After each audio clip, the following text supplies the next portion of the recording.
Rite funéraire pour Dasharat.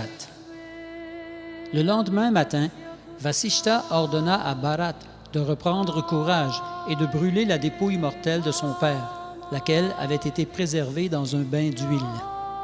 En voyant le corps de son père, Bharat fut saisi d'émotion, mais il mena à bien les cérémonies funéraires.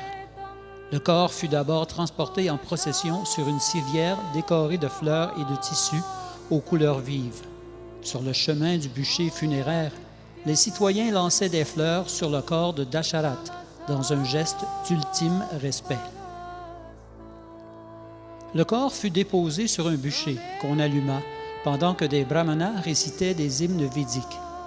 Kaushalya, Kaikeyi et Sumitra étaient présentes.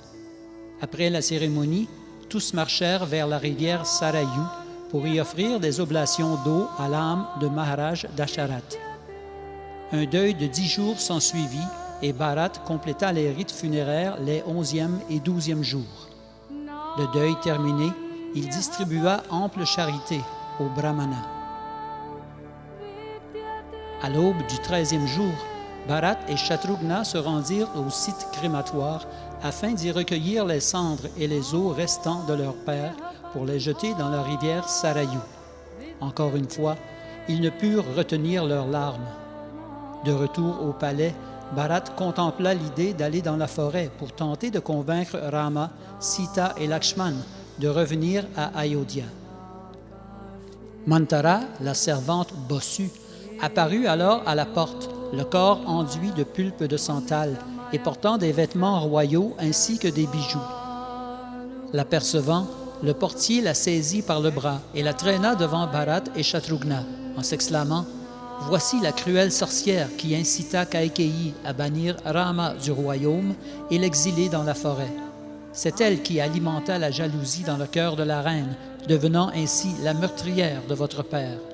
Elle est à vous maintenant, faites-en comme bon vous semble. » Sentant la revanche monter en lui, Shatrughna s'empara de Manthara et la traîna sur le plancher.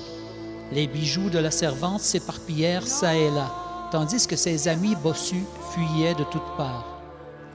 Comme Kaikeyi se ruait vers son fils Bharat, ce dernier, craignant le pire, tenta d'apaiser la colère de son cadet.